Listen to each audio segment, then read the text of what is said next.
though we encourage you at lunch to stay at your computer so you can enjoy the Beyond Chronic Burnout podcast live. I am so excited to bring Carole Jean Whittington in today with her Beyond Chronic Burnout podcast. Carole, you give some of the best advice, and I am so excited for folks to get to enjoy you. So go ahead, take over. Oh, fantastic. Thank you so much for having me here. When Becca said, hey, Carole Jean, would you like to come do a live recording of your podcast and share during the AANE conference? I went, oh my gosh, what an incredible idea. I love that you guys are answering the question in the chat. So if you haven't and you have something you'd like to share, the question is, what is the hardest part for you right now as you're navigating burnout in your daily life?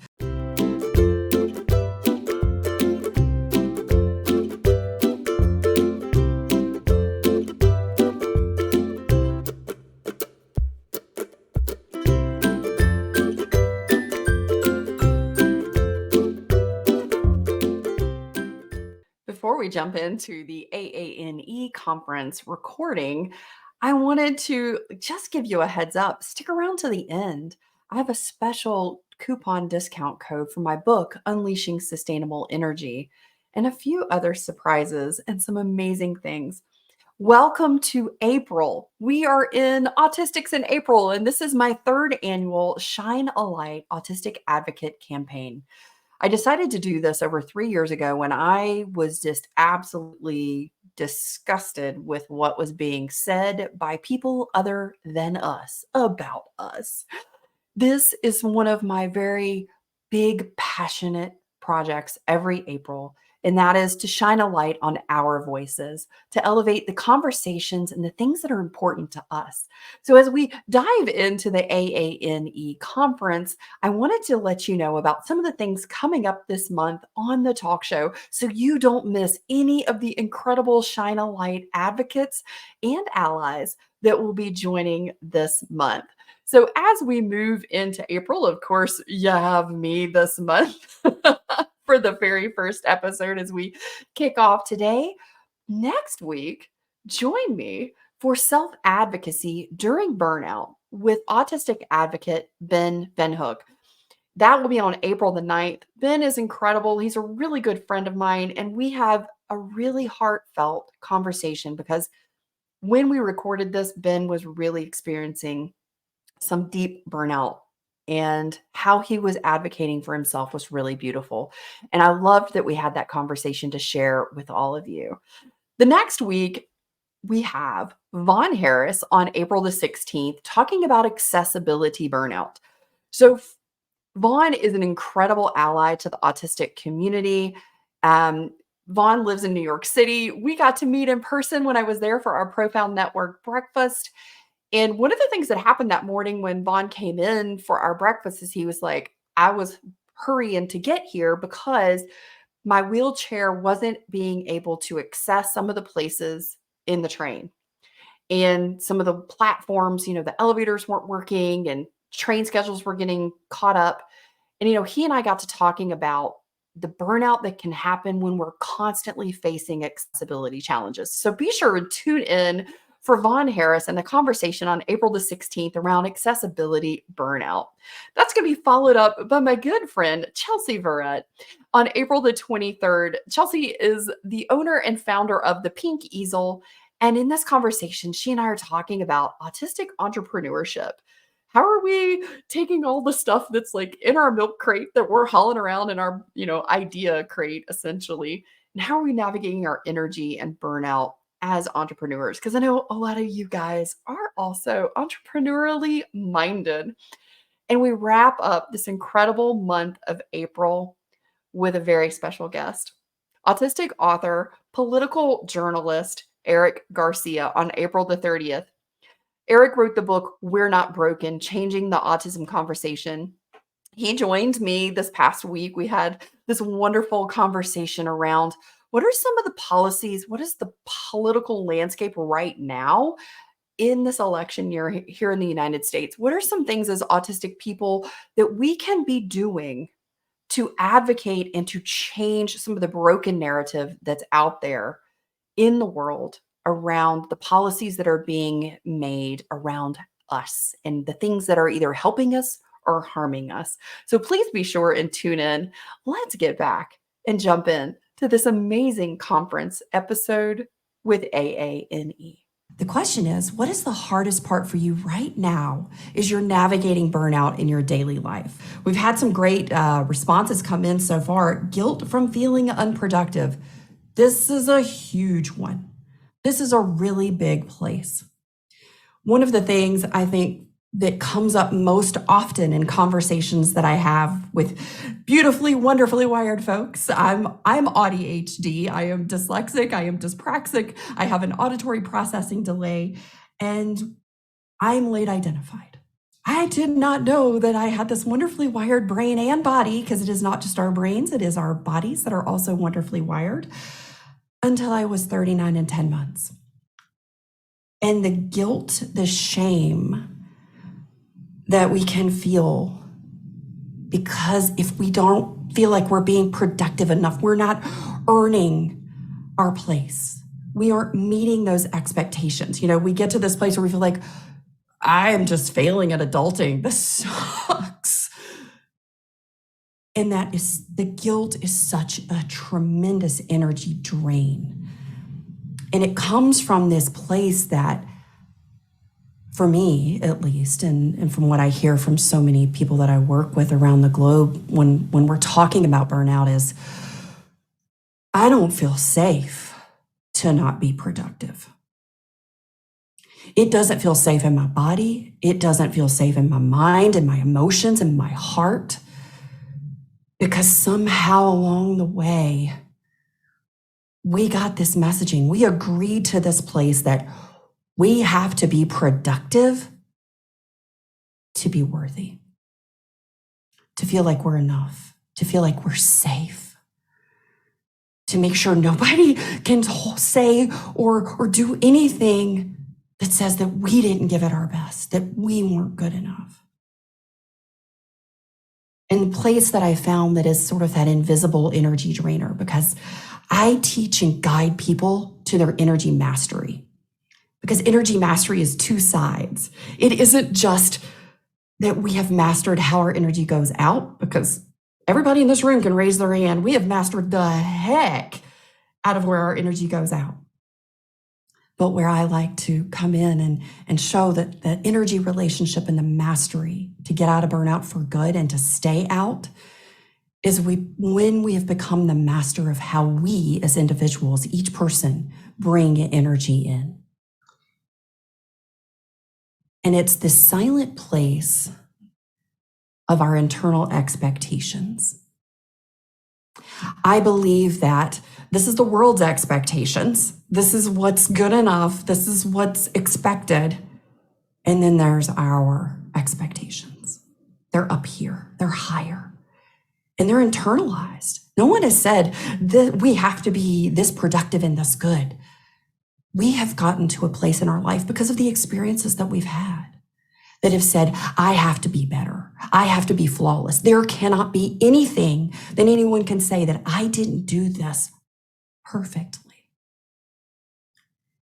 And where we really self-sabotage is when we look at that and we say, this might be the expectation. This is my expectation. And I am now judging how well I did that. And it doesn't live up to my expectations. And a lot of times it's, I'm going to be internally really hard on myself, because if I'm hard on myself first, if I have the highest expectations of me first, then no one else can hurt me. No one else can say I wasn't good enough. No one else can say I didn't do this well enough. And my darling friends, there was something that I learned, and this was a very hard place. There was a lot of resistance in this for me.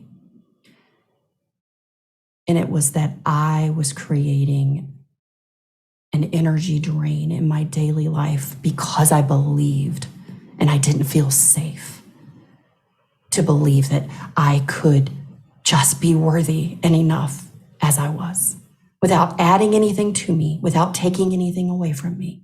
Right now, in this moment, in this place, I am worthy just as I am.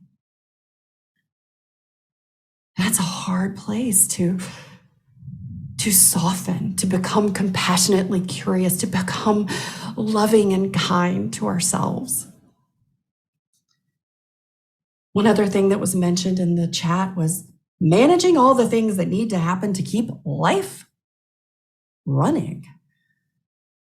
This is a big one because especially, if we got moms in the room and it's International Women's Day, hello, all my ladies, all my women. There's a lot that goes on because we live in a world that has these gendered ideas. And for a lot of us, we don't have very strict gendered roles or ideas about what these are. I find in our community, that's not really how a lot of us think and feel, but we come up against that a lot in the world.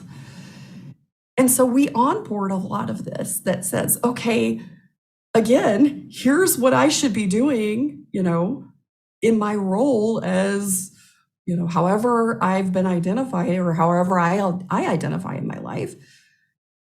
And no matter what that is, we have these places where we're trying to juggle work and we're trying to juggle home and just the everyday things of life. Like I need to have some clean clothes. I need to brush my teeth. That's sometimes a sensory hell thing. And we get in this cycle, that guilt cycle, this shame storm of I have to be able to do all of these things. And one of the things that I teach in the unveiling method that is part of the phase 2, and it is the self-care plan from the inside out, because we hear all this crap. Let's just be honest. We hear a lot of crap about self-care, and it really doesn't serve us. And it's not sustainable for a lot of it. And so we look at self-care as being this external thing that we have to do. And folks, I'm going to ask a question. Are you doing yourself to death? Are you doing yourself into this constant chronic place of burnout? Because we have these ideas and these expectations that say we're supposed to be doing X, Y, and Z. So there's a researcher by the name of Leidy Klotz. And Leidy conducted a research study and said, okay, here's a problem. And I'm going to give it to these different groups of people. And I'm going to see how do they solve the problem. And the person says, most of the people in this research study said, hey, well, we're going to add these things or we're going to do this and this to solve the problem. They're going to add things to it. And the conclusion of the research, and this is such a big thing in burnout, guys, I want you to really think about this for a minute.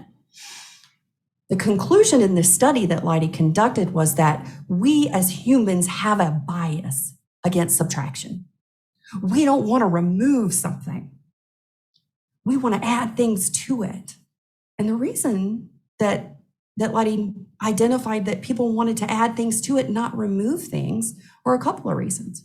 Number one, felt uncomfortable to remove something because that's mine. I don't want to get rid of it. That's on my calendar, or I've done this for a long time, or that's been my job or my task. I do that. It's mine. I don't want to give it away, or I don't want to get rid of it. I might be missing out on something if I don't do it. And really, as I applied this to burnout restoration and energy mastery, it goes a lot deeper, especially for us beautifully, wonderfully wired folks.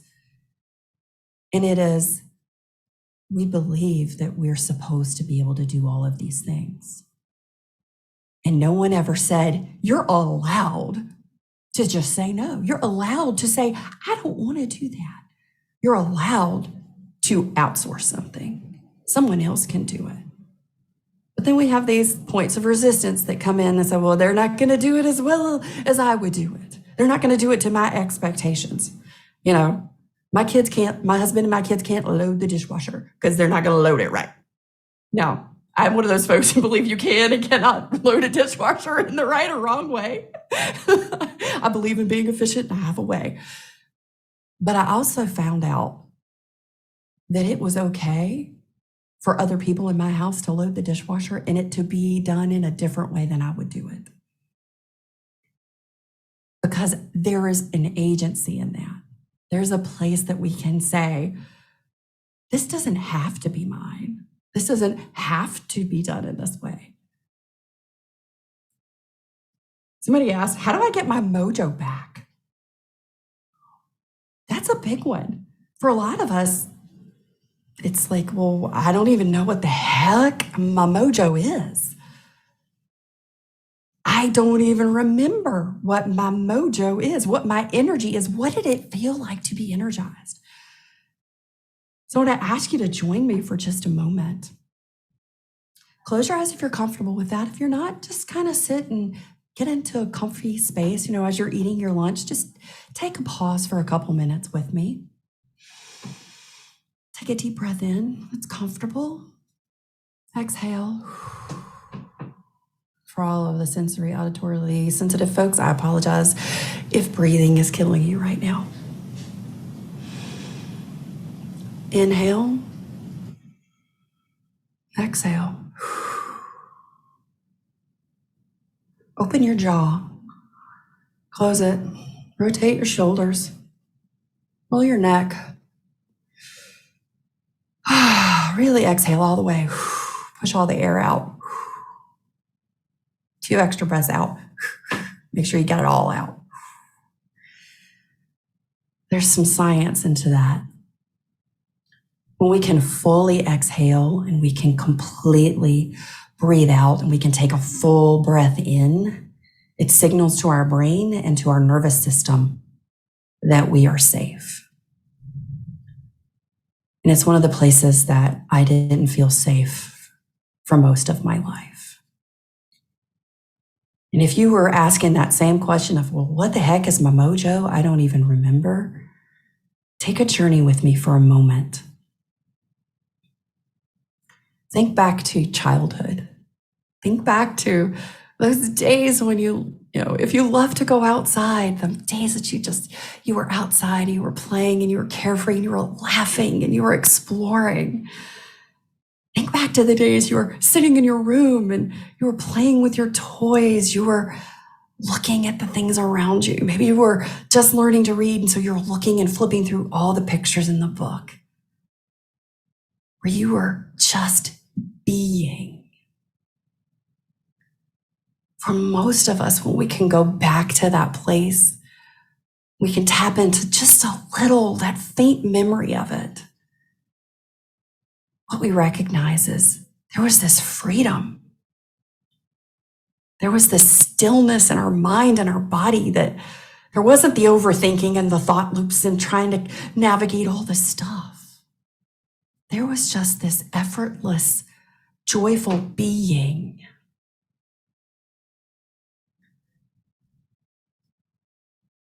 There was a place in my life.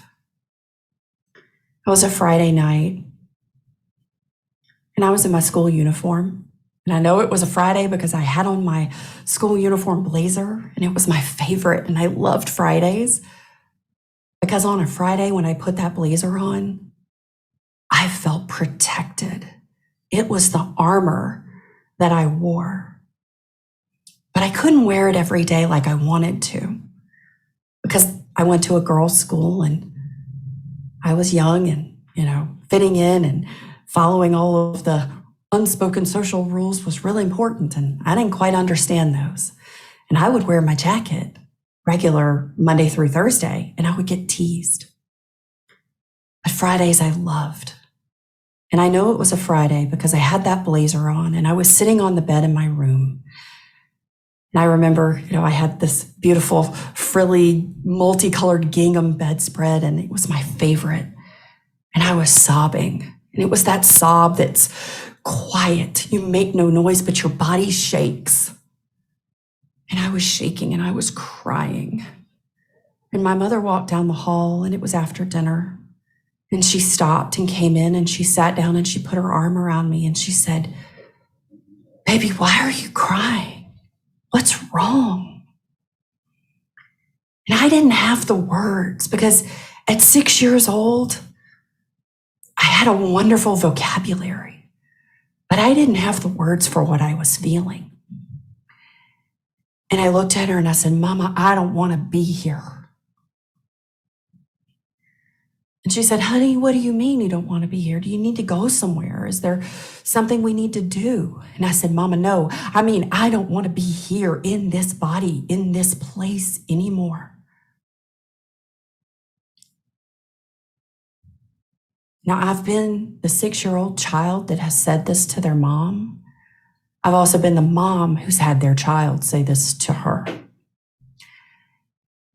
And in my global research study over the last 3 years into burnout, and specifically burnout into how our neurotype experiences this, how our body processes and experiences burnout, in all of that research data, what I have learned is that I was not alone. One of the top 20 warning signs that you might be experiencing burnout is suicidal ideation. Now, here's some of the numbers. For the majority of people living in developed countries, the United States, Canada, UK, parts of Europe, Australia, and many others, we begin preschool around age 4, sometimes 3, but mainly around age 4. So what we've identified in the data and the research is that we have had many people say, I recognize, now that I've learned these things from you, Carole Jean, around burnout, that in my burnout history data, I started to experience burnout warning signs around age 4 and 5. And where the first burnout is usually hitting is somewhere between age 6 and age 8. I've had respondents report experiencing and remembering the experience of burnout warning signs as early as age 3. And for most of us, we have experienced burnout on what I call the chronic cycle burnout loop. And I'll talk about the restoration illusion trap that happens with that. So I've created 5 different levels of spicy burnout, from a level 1 poblano pepper, where there's just a little bit of heat in your day. You got a little bit of spice happening, all the way up to the ghost pepper level 5, where you might be so hot, you're not. That's where your body starts to shut down. And what really amazes me is how many people I have to come work with me one-on-one who are in a ghost pepper level 5. And then we do a degree of heat within each one of these pepper levels. And what absolutely amazes me is that I have so many that come to work with me who are in a ghost pepper level 5. And their degree of heat is a 10 out of 10. And this person is still working full time. This person is still pushing through. They are pushing themselves to capacity.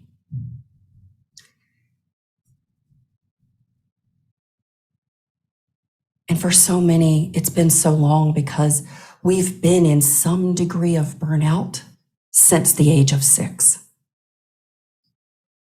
or earlier. For me, it was almost 40 years.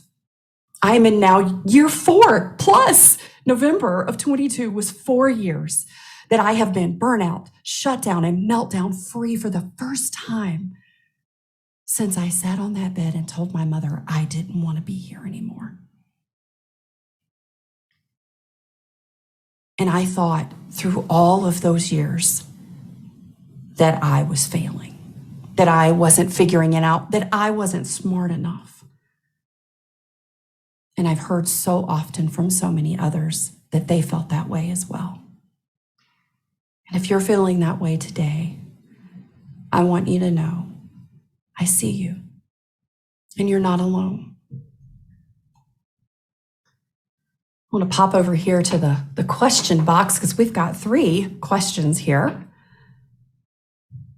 I've been experiencing repeated cycles of burnout every time I attempt to assume greater responsibilities in life, such as working, adulting, socializing, and so forth. How can I find a healthy balance that is somewhere between functioning well and being completely out of commission? All right, well, let's talk about this one. So when I talk about the chronic cycle burnout loop, and we've got the 5 different levels, in my burnout quiz. So you can identify if you're like, yep, I'm in burnout, Carole Jean. I don't know how burned out I am. The first thing to do is to take the quiz and identify which of the spicy peppers am I? Am I a poblano 1? Am I a jalapeno level 2? Am I a cayenne pepper level 3? Am I a habanero pepper level 4? Or am I ghost pepper level 5? And the reason that I created this is because I needed context for myself. I needed to know how and where I was, what the criteria was for that, so that I could track how I was doing, how to adjust.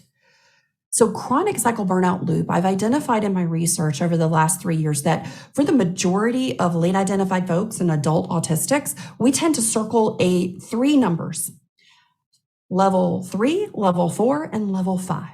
And for the majority of us, we hang out in level 3 and 4 for most of the time. And in my chronic burnout work and in that quiz, we're looking at several factors that contribute to the biggest identifier for where you are in burnout. Number 1, it is, how does it impact your communication? Because mutism happens. It was one of the things that showed up for me. And it might show up for you too. And it can show up in a lot of different ways. Emotional regulation, executive dysfunction. Now, for all my ADHDers out there, yes, we have like this normal level of dysfunction, but this is like more than your norm, okay?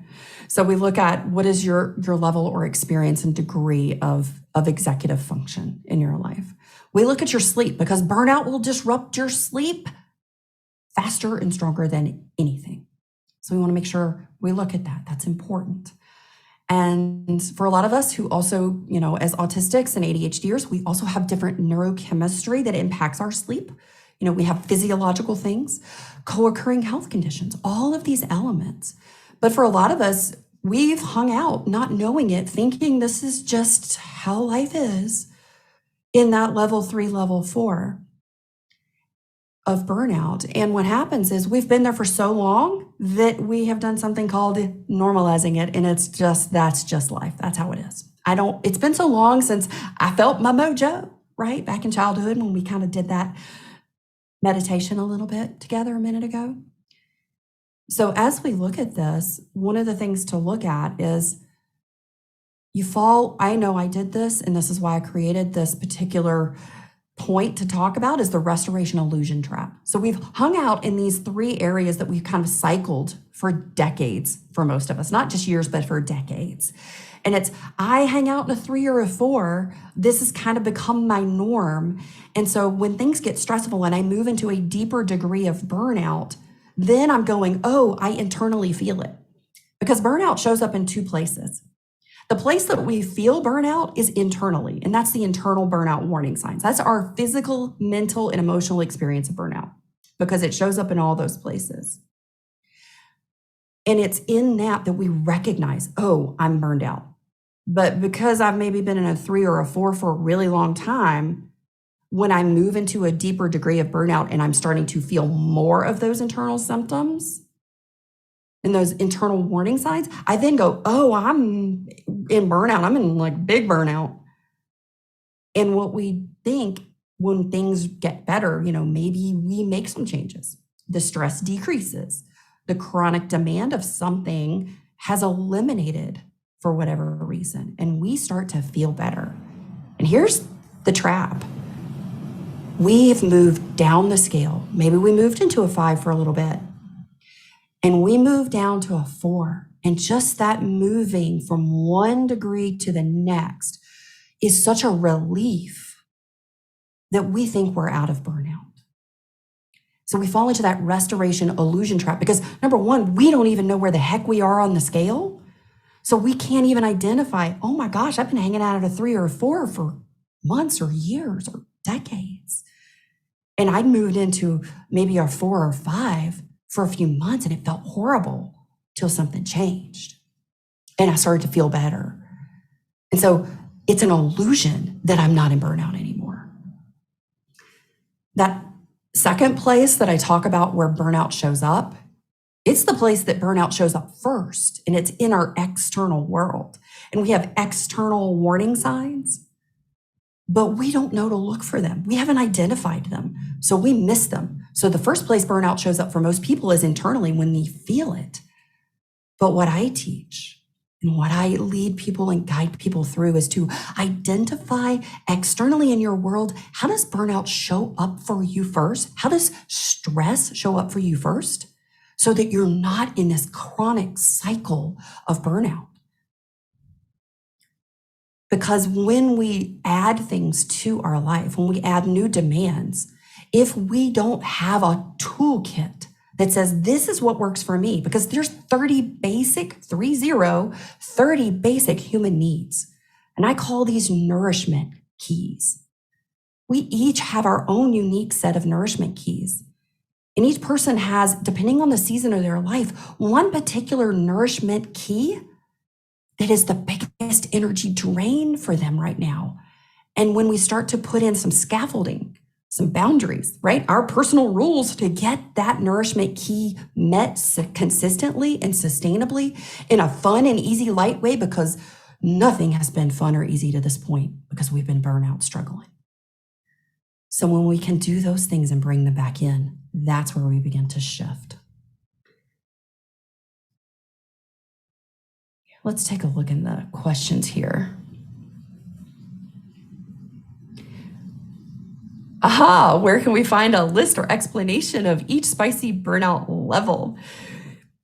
So you get that when you take the quiz, and it will go dive into each one of those spicy pepper levels. So I love that.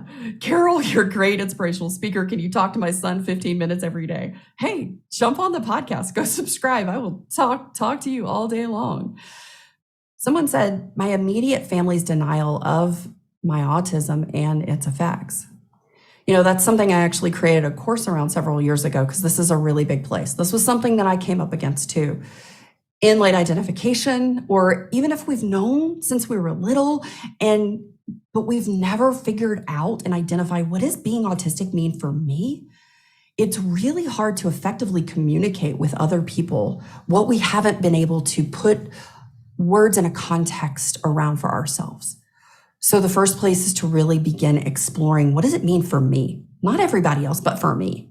And then the second thing is, I gotta identify the folks that have actually earned the right to hear my story, because not everybody's earned that right. Not everybody has earned the right to hear it. And sometimes it's the people closest to us who haven't earned the right to hear it yet. Because we need to know that they understand, or we need to start different conversations. I hope this is really helping you guys and kind of tying some things together. Do you really work with individual people? Yes, I really work with individual people. Oh my goodness. You've been explaining what's been happening to me and I need help. Absolutely. Please hop over to Whittington Wellbeing. The podcast is called Beyond Chronic Burnout. You can find it on Spotify, Apple Podcast, and all of your favorite listening platforms, and on YouTube at Beyond Chronic Burnout. My burnout quiz is available online at Whittington Wellbeing. And hey, let me go pull this up real quick, and I will slap those little suckers in the chat, right? So first of all, let me I have a book, and it's called Unleashing Sustainable Energy. It is for all of our beautifully, wonderfully wired humans. And I have a special discount code that I just popped into the chat that will give you $5 off of the book and the workbook companion bundle. Now, this isn't just one workbook. This is a host of workbooks, because assessments are great. And I tell you this in the book, and we've got a ton of assessments to kind of help you figure out where you are. Because if we know where we are, it's like a GPS, right? We can then create the map to get you where you want to go. Because if you want to get out of burnout and stay out for good, energy mastery is the path. And that means identifying your key nourishment needs and your sensory profile blueprint. And this book takes you through all of those, along with those wonderful workbooks to apply all the things you learn in your assessment, because assessments are great, but they are completely worthless and useless if someone doesn't also guide you into, how the heck do I apply this? So here, let me take a copy real quick of this. I'm getting the link and I will pop it in the chat. And this is the quiz to the Spicy Pepper Burnout Quiz. So you can find out which level or degree of burnout you are experiencing right now. And I will then send you, when you drop in the chat, what your pepper result was in the online portal. Please join the online portal, take this quiz. This is the place where you join in with the Unveilers community. This is where you become a part of our VIP list, and you'll get all the amazing things that are happening. Thank you so much for joining me today. Thank you for asking these incredible questions. Thank you so very much for taking a moment to just put your hands on your heart, take a deep breath. I am worthy just as I am right now. And if you don't yet believe it, and if your body responded to it in a way that said, that's not true for me, I want you to know that thought thermostat, that running too hot and telling yourself all of the things that aren't really true, they're not. And you are absolutely worthy just as you are. Thanks so much for being here, and thanks for sharing, guys. Thank you so much, Carole, for being with us today. And what an amazing podcast. I hope that you guys got those links. Thanks so much, Becca. Becca Laurie Hector is one of the most incredible workplace advocates for neurodivergent humans, and I absolutely adore her and all of the work that she does in the world. So guys, if you aren't sure where to begin, where to start your burnout restoration journey to your best thriving life, start by taking the Spicy Pepper Burnout Level Quiz. Now, if you're not in burnout, this quiz will tell you that. It'll just say, hey, you're doing better than you think you are. You're actually not experiencing any of the spicy pepper levels of burnout, but here's some resources and tips for things to help you continue your journey. And if you rate between a level 1 up to that spicy ghost pepper level 5, there's all kinds of tips and resources in your results to help you take the next steps. And I want to make sure that I shared something with you specifically as we're celebrating Autistics in April, and this is my 3rd annual Shine a Light campaign. I want to give you $10 off my book and companion workbook bundle now through April 30th. So down in the show notes, use that special link provided.